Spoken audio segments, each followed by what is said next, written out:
So now we're going to be previewing the Chicago Cubs, who have been busy little bees this offseason. They have done a ton. They have signed more new free agents than anybody in baseball. The Mets signed more free agents, but a couple of them were bringing back players from the 2022 season, like Brandon Nimmo. So the Cubs might have the, most roster turnover of anybody in the league. Some people think this is going to be enough to compete. I am of the persuasion that they will not be competing at all in 2023. What are your thoughts? Yeah, I mean, so if we look at some of the names that the Cubs have signed this offseason, we have Jameson Taillon, Trey Mancini, Cody Bellinger, Dansby Swanson, Tucker Barnhart, Eric Hosmer, Brad Boxberger. All these guys are signed to mostly like 1-year deals. The only exception there is Dansby Swanson, who's signed to 7 years, and Jameson Taillon, who's been signed for 4 years. So all these are short-term deals. They're trying to get these players to and they're hoping that guys like Cody Bellinger and Eric Hosmer have rebound seasons and come back to their old forms. So do you guys see any of these players becoming potential breakout candidates in 2023? Not at all for me. I actually want to take a second. We're going to run through these contracts so we can just get a little bit out about each of them. And we're going to start with the biggest one, Dansby Swanson. Give me maybe your 15-second opinion on it. Gravy or Andrew, what do you have? I think the Swanson deal is kind of interesting. It's clearly an indication the Cubs want to spend money, and I guess they want to win. Swanson, out of the 4 shortstops, is the one that I didn't want on the Cardinals. There were 4 marquee shortstops this offseason as free agents: Trey Turner, Xander Bogaerts, Carlos Correa, and Dansby Swanson. I really wanted the Cardinals to sign one of those 4 guys, except for Swanson. So out of Correa, Bogaerts, and Turner, I really, really wanted the Cardinals to sign one of them because I think the Cardinals need an impact bat, and shortstop is by far their weakest offensive position. I wanted one of those guys. Dansby Swanson, I feel like strikes out too much, is a lot more of a defensive-minded guy, and I feel like pumps a lot in terms of contract-wise for me to someone like Dexter Fowler. Dexter Fowler was not necessarily a huge power hitter. He had a really good 2016, which was his contract year, and the Cardinals signed him to a long-term deal that did not really bode well. It didn't end that great for them. And I feel like Swanson is a very similar player in that regard. I think it's just an overpay. That's the way I look at it. Swanson has a career OPS plus of 95. He had one really good year last year. I don't think he's going to be that guy every year. And at the end of the day, he was still just a 4.5 WAR guy, played a full season as a leadoff guy. I don't think he's going to do that every year. Next up is the Jameson Taillon deal. I'll go for this one. Another huge overpay. They got Taillon for almost $70 million. He was the Yankees' 5. You're telling me you're going to go sign somebody's 5th starter for 4 years and nearly $70 million? Massive overpay. Gravy, give me a quick summary of the Bellinger contract. Yeah, so for Cody Bellinger, I believe it's around $17 million for next year. And while Cody Bellinger is a former MVP, he has not been living up to his MVP at, I believe, in 2017. Was it 2017 or 2019? 2017 was his Rookie of the Year campaign. 2019 was his MVP campaign. Okay, yeah. So since 2019, Cody Bellinger has not been the same player. Last year, I believe he hovered around 697 OPS, around there, and he just has not been as offensive as he used to be. And I believe this is probably one of his last chances to prove himself this year. And if he manages to bring back some of his offensive prowess, I think he could have an interesting contract in the next few years. I don't really understand this deal for the Cubs, though. I think they could have had him for a lot less. Nearly $20 million is really steep if he continues to be the Cody Bellinger he's been for the last 3 years. And if he's good, you're either going to trade him or you're going to lose him in the offseason. So I feel like there aren't a lot of ways the Cubs win this deal. Next up is the Mancini deal. I'll go for this one again. I think it's trade bait. I think you're really banking on – I think the only reason they have Mancini is because he sat around so long and his price might have fallen a little bit after an uninspiring stretch with the Astros at the end of last season. But again, just like Bellinger, I think this is trade bait. Mancini is a little bit more of a buy low, sell high candidate. Maybe he'll net them a decent prospect because he'll have 2 years of control. Not super interesting. After this, we've got Boxberger, Hosmer.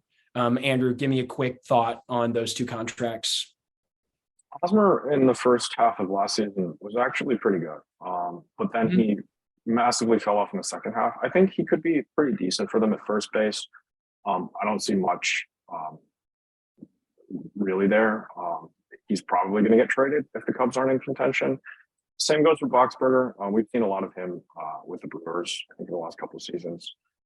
He's pretty good, pretty solid bullpen arm for them. He might see some ninth inning high leverage situations potentially for them. But yeah, two deals that are kind of under the radar. They could be good for the Cubs, but at the end of the day, probably going to get traded at the deadline.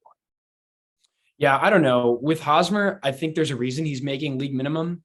After a really strong start, a super strong April and then beginning of May with the Padres, he absolutely fell apart last year. And that was the last straw. Padres, they were absolutely finished with him and they shipped him. He ended up in Boston where he ended up getting cut and now he's making league minimum. I think Hosmer is a safe bet to finish right around league average offensively, and he is not an asset in the field anymore. I would be pretty surprised if the Cubs are contending and he's their everyday first baseman, because I just don't think he has a ton to contribute. I think he's going to be right around replacement level war-wise. And then the last deal on here is my favorite, the Barnhart deal. Why do the Cubs need a new catcher? Because we took theirs. That's wonderful to me. But Barnhart, he is what he is at this point. He's a solid defender, but that defense has slipped in recent years, and he's a terrible hitter. He was near league average at times with the Reds, but the bottom really fell out a couple of years ago. Then he had an awful showing in Detroit, and now he's in Chicago, where I don't anticipate he'll be a very strong catcher at all. All right, so it seems like our consensus is these deals, which they committed over $300 total million to, the 7 deals, seems like we agree that they're not super impactful. So why are the Cubs getting so much buzz, and do they really have a chance at contending? I don't know. I don't think the Cubs will be in contention this year, but I do have a little bit of a conspiracy theory. So looking at the deals that they signed, Taillon and Swanson are the only 2 deals that are really for a long term. Taillon's going to be there for the next couple of years. Swanson's going to be there for a long time. Mancini, Bellinger, Barnhart, Hosmer, and Boxberger, I think, are all getting shipped at this deadline at some point. If they have any value, they're going to be shipped off to a contender for some prospects, and they're going to try to rebuild that farm system a little bit. Here's where I get a little bit scared of the Cubs. So we know that when Shohei Ohtani came over in his rookie season, the Cubs were one of the finalists to sign him. They were very interested in him, and he almost went to the Cubs before he signed with Anaheim. Now, the Cubs also want to spend money. I know Bally Sports is having some issues with like TV deals and whatnot, but the Cubs are one of the teams that is not connected to Bally Sports, so they have money. They will have money to spend next offseason, I believe. If you look at that rotation, it's headlined by Marcus Stroman and Jameson Taillon. If they wanted to contend, adding an ace like Ohtani would help. And also DH power bat. I don't think they have a lot of power from the left side either. Swanson's a righty. Patrick Wisdom is going to be gone though. Stroman's contract expires after this year. Oh, does it? I'd be surprised if he's back there. Yeah. I thought it was a 3 or 4 year deal. 3-year deal signed after the pandemic season.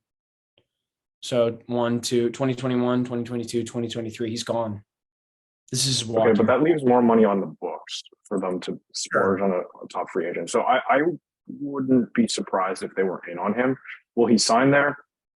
Probably not, because he's made it clear that his priority is winning World Series, and I don't see how he could, like, the Cubs could be favorites for World Series. They would certainly make the playoffs with him, but that scares me a little bit. That could be what they're getting at. They might be Cubs are more than a trying to show. reload.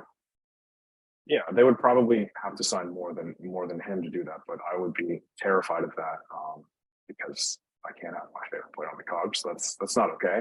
I think they'd be more than a Shohei Ohtani away from the playoffs. The Cubs finished 17 games behind the Cardinals last year. They were not even remotely close. They've thrown a bunch of Band-Aid solutions on. They have a middling farm system. The Cubs are not near contenders. I think you can make the argument that the Cardinals are better at every single position than the Chicago Cubs. You can go around the diamond. You can make the argument. At catcher, they were better last year, but now we have that catcher, and we're far superior at catcher. Goldschmidt is a much better first baseman than Eric Hosmer, and it's not going to be close at all. At shortstop, this is my favorite stat of the year. Dansby Swanson has a lower career OPS plus than Paul DeJong. And by the way, he finished 2 WAR behind Tommy Edman last year. I don't think they're super close. And Tommy Edman is $23 million cheaper. At second base, it's pretty close. Hoerner might be a better second baseman than Brendan Donovan, but I'm not sure he's better than the combination of Brendan Donovan and Nolan Gorman. You're going to be able to ride the hot hand there.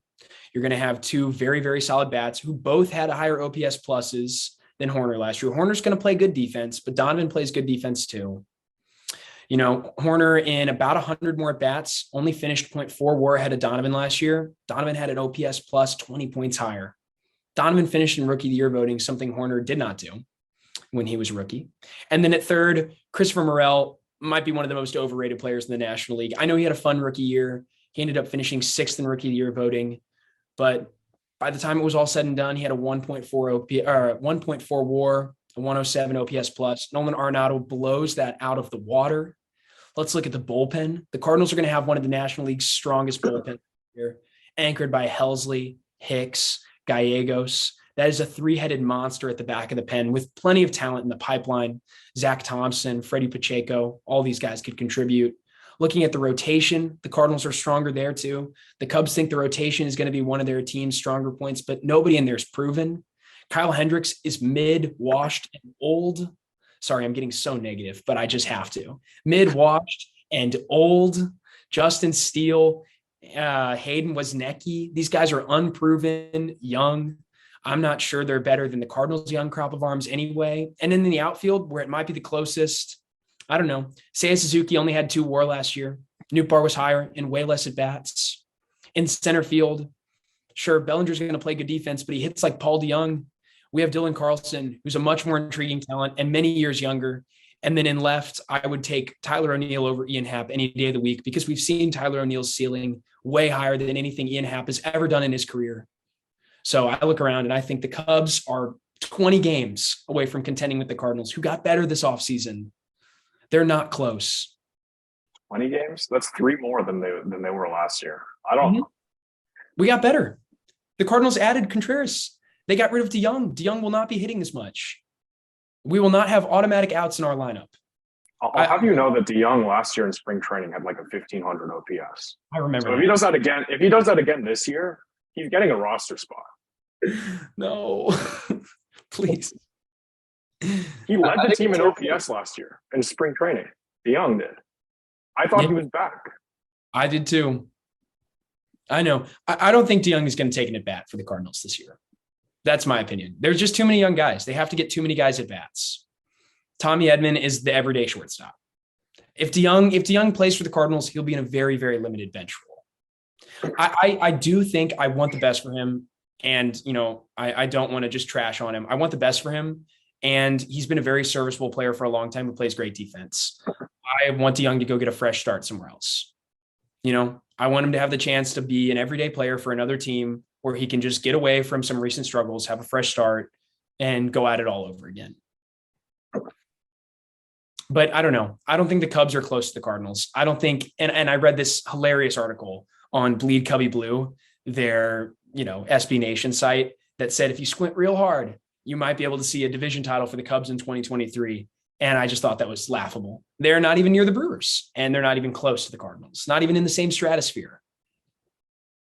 I mean, I was listening to Talking Baseball break down some of the Cubs moves this offseason, and they said that the Cubs team was very comparable to the Cardinals team minus Goldschmidt and Arenado. And I thought that was pretty funny because those 2 guys were top 3 in MVP voting last year. Like, if you're missing those 2 pieces, that's pretty, I don't know. That's a lot to be missing. So I'm not sure I'm optimistic about the Cubs this season. Well, and when you consider the value, 2 guys who were 8 WAR last year, 16 games. I'll say it. I'm going to say that the Cubs are going to finish closer to 500, I think. I think They made a lot of moves this season, and while the players might not be the best they could have chosen, I just think that it will be an improvement on last year. I can see them finishing close to 500. Mm-hmm. Yeah, in one of the articles we wrote for the blog here, we broke down some of their moves in the Cubs season preview. Go give it a look. Go give it a read. But I think while they got a little bit better, they also lost a lot of production too. I think all of the new production that's coming in, for the most part, is going to be offset. And it's going to be offset in particular by the loss of Wilson Contreras, who was their best player last year. When you lose a guy like that and you don't add a serviceable catcher, I don't know, you're going to lose a ton of production. He's also a fan favorite. Sure, the Cubs added some likable veterans. I don't know a lot of people around baseball that don't think Eric Hosmer and Trey Mancini are likable guys, but it's just not going to be enough. I don't think Wilson Contreras is a fan favorite in Chicago anymore after what he said. He was in the dugout envisioning being in a Cardinal uniform while as a Cub. I feel like that is so awesome for all Cub fans. Yeah. That is absolutely incredible. It felt really good to poach Wilson Contreras, I'm not going to lie. So where do they finish in this division? I have to say they finished third.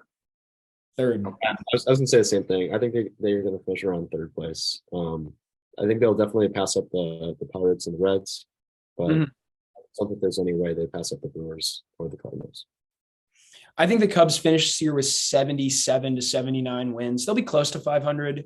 I think a best case scenario for the Pirates lets that be closer, but I agree. The Cubs will probably finish in third. I don't see them pushing the Brewers. The Brewers pitching is just too strong, and they'll win plenty of games with that pitching staff. And I don't think the Cubs pitching staff is particularly inspiring. So I agree. I think they'll finish in third. Their best case scenario is probably something like 82 wins and a late season push for a wild card spot. If that third wild card spot falls in what's a pretty top heavy National League, and if the Phillies falter or the Brewers falter, the Cubs could be there to be interesting in September. But I think their worst case scenario is that the wheels fall off again and they lose nearly 100 games. So I'm hoping for that personally, but I think that's very possible. I just revealed all of my personal bias against the Cubs. But I'm just not inspired by this team. They don't show me much. They made a lot of moves that amount to very little and spent a lot of money. When Cody Bellinger finds his MVP form and the Cubs win the NL Central, the Cubs fans are going to come and keep Sandy. It's going to be bad. I'll be here and I'll be ready when the Cardinals win the NL Central, and I can make fun of all the Cubs fans who thought they had a chance. I just think I look at the Taillon move is really telling to me. The Cubs are kind of bargain bin hunting. Taillon is not a $65 million player. He's the Yankees 5 last year. You're telling me I know the Yankees had a strong rotation, but you're going to go after a team's 5th starter and pay him like a mid-rotation arm? That's pretty crazy. And the Cubs didn't do anything to fix the bullpen concerns. They actually lost David Robertson, who was their most effective arm by quite a bit, and Scott Efros, their next most effective arm. They traded those guys at the end of the year, and neither of them came back. I don't know. I'm just not impressed by the pitching staff. I'm not impressed by the offense. The defense up the middle will be really fun, though. Swanson and Horner are very good defensively. So we'll see. I mean, Swanson and Horner didn't both get nominated for the same Gold Glove award. I saw some Cubs fans saying that their middle infield was better defensively, and that's the one thing that I cannot agree with Cubs fans on. Edman and Donovan, you just can't compare it. I agree. Tommy Edman should win the Platinum Glove based on the quality of defense he plays, and he didn't even win a Gold Glove last year. What a snub. That was tough. But I would have given him the Platinum Glove, but the qualifications for the Platinum Glove is you have to win a Gold Glove first, and he didn't. I don't get it. Yeah, I mean, he was baseball's best defender. It's just he split it up between 2 positions. But this year, when he's just a shortstop, oh my gosh, the value is going to be insane.